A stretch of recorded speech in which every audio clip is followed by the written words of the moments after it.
coaching newsletter, we're going to be talking about why you are stuck in between this of these perspectives of alpha male, beta male, sigma male, like taking like the blue pill, the red pill, the black pill, the purple pill. It doesn't matter which. It has all these other psychological perspectives and such that, but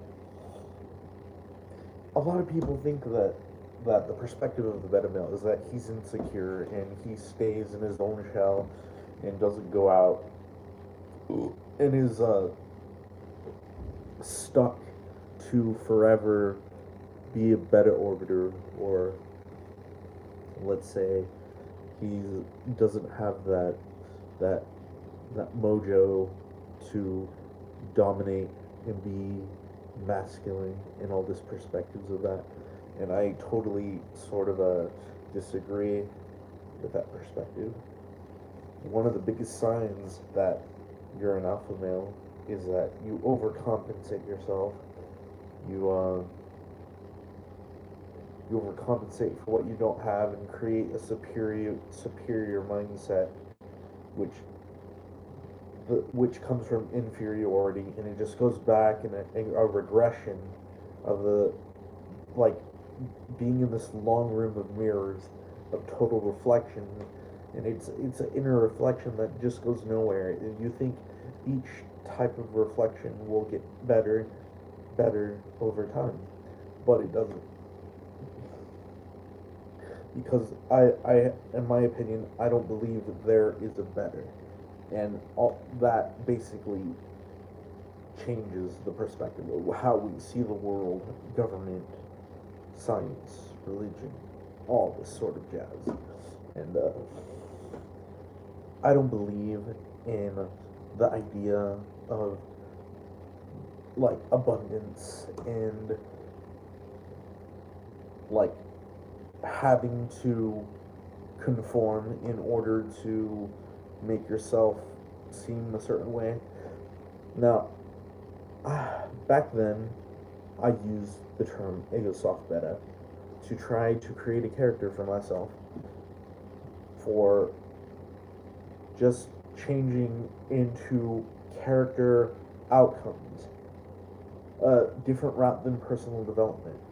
So I did that, and it was good, and I partially still there, but the cool thing about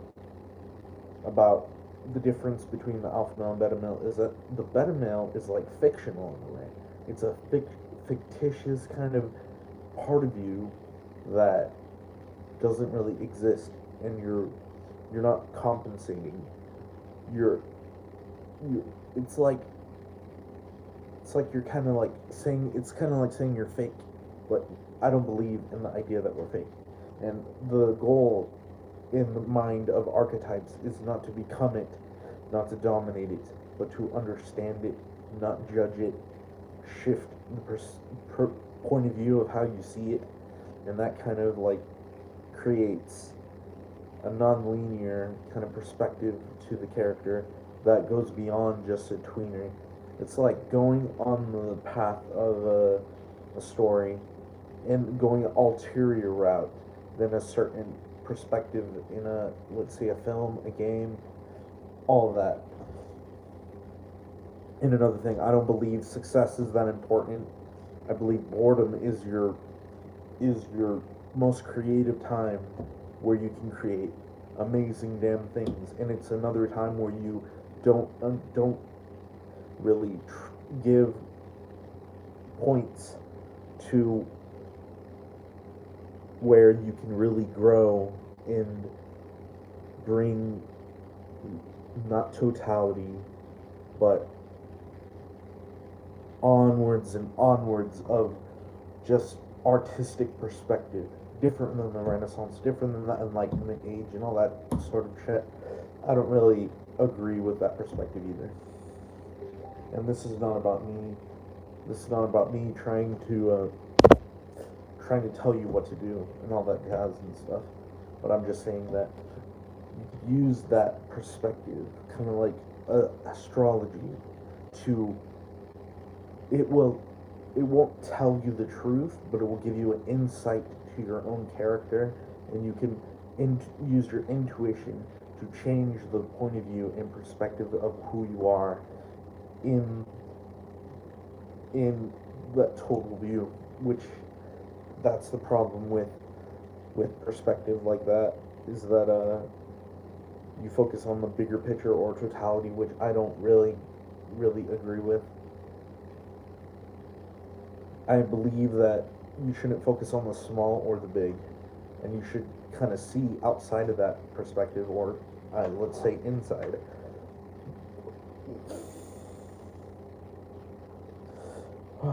So basically,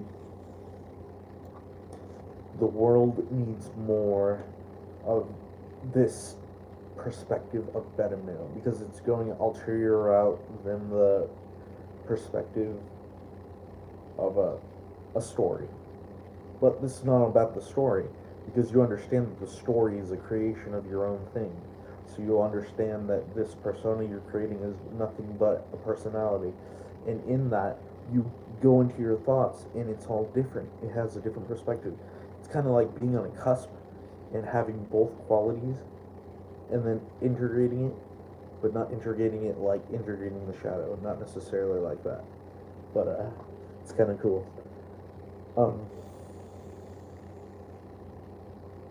It's not all about winning the race, trying to get better, trying to win all the time. You got to mediate within, meditate, acclimate, and not seek truth everywhere, but a little by little. In this perspective, I believe the little is also doesn't really. It's a word I use, and I don't mean it. It's kind of like a formless. And when I say formless, it's like it certainly probably does have weight to its issue, but I'm just using it as a perspective. I'm not trying to confuse anyone or anything. So if you have any questions in the comments of what you think, just comment, and yeah.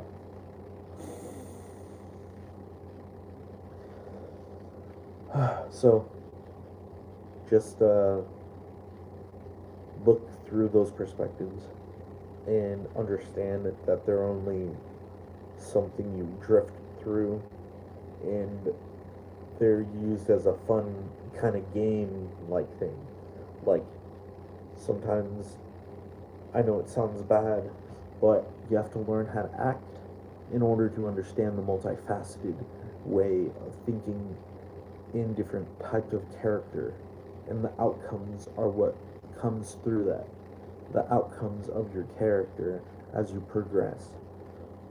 You get to live in a multifaceted, which used to be the idea of multiplicity, and you get to understand many different types of inward perspectives. There's one way to be inward, another way to be inward, outward, and it's the lie. There's a kind of lie that says all our thoughts are inside, where our body thinks. It's a mind body. This thinks, all of it thinks, and sends messages to the brain. And that's sometimes why we move when we daydream, or we get a feeling like a unnatural feeling or something like that. It's kind of like that. So I'm just gonna say that after all of this, just don't put yourself in a label like beta alpha. Use them as a way to see beyond that. And yes, be multifaceted, be yourself, but figure out what it really means to be yourself, because the question is who are you, obviously. Who are you? And you're going to find so many different points of view of who you are, your identity, your ego, your alter ego, your divine child, just different stuff. So anyways, this is Andrew from Atarashi Beta, and just feel free to subscribe, comment, all that stuff. So see ya.